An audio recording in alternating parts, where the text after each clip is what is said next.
Hello बच्चों, let's read the question. So the question here is study the following thermochemical equation. तो यहाँ पे हम लोग को थर्मोकेमिकल इक्वेशंस स्टडी करना है.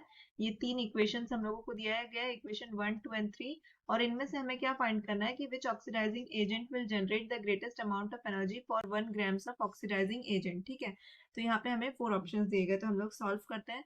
तो जो इक्वेशन 1 है वो देख लेते हैं हम लोग पहले. तो इक्वेशन 1 में क्या दिया गया है, 2H2 plus O2 gives us H2O. ठीक है, 2H2O. तो यहाँ पे से हम लोग देख सकते हैं कि यहाँ पे से ऑक्सीडाइजिंग एजेंट कौन सा है.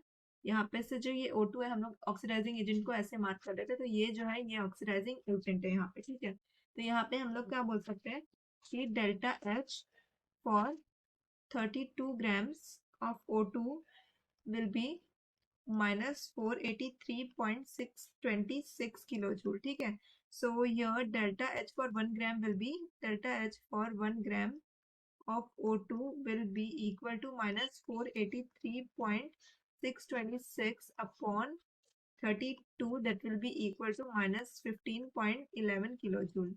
Similarly, we'll solve this for the second and third reaction. तो second reaction का यहाँ लिख लेते हैं.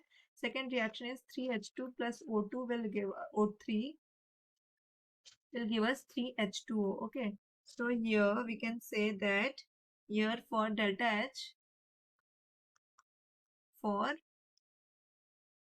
1 grams of ओजोन, बिकॉज इसमें क्या है ऑक्सीडाइजिंग एजेंट, ये ओजोन ऑक्सीडाइजिंग एजेंट. ठीक है, तो 1 grams of ozone will be equal to -868.2 upon 48, that will be equal to -18.08 kilo joule. ठीक है, ये हो गया हम लोगों का सेकेंड इक्वेशन के लिए. अब थर्ड इक्वेशन के लिए अगर हम लोग देखेंगे तो थर्ड इक्वेशन के लिए आ जाएगा H2 plus hydrogen peroxide that is H2O2 will give us 2H2O. ठीक है, तो ये रिएक्शन के लिए अगर हम लोग देखेंगे तो कुछ इस तरह से यहाँ पे आ जाएगा, दैट इज यहाँ पे आ जाएगा फॉर 1 grams ऑफ H2O2, क्योंकि ये जो है ये हम लोग का यहाँ पे ऑक्सीडाइजिंग एजेंट है. ठीक है, तो यहाँ पे हम बोल सकते हैं कि for 1 grams of H2O2 that will be equal to -347.33 upon 34 आ जाएगा, that is equal to -10.21 kilo joule हो जाएगा. और ये हम लोगों का फाइनल आंसर हो जाएगा. ठीक है, तो यहाँ से हम बोल सकते हैं सबसे ज्यादा एनर्जी इधर है ऑप्शन नंबर बी में, जहाँ पे ओजोन है. ठीक है, तो यहाँ पे बोल सकते हैं option number B is the correct option, that is ozone. Okay, I hope the concept is clear.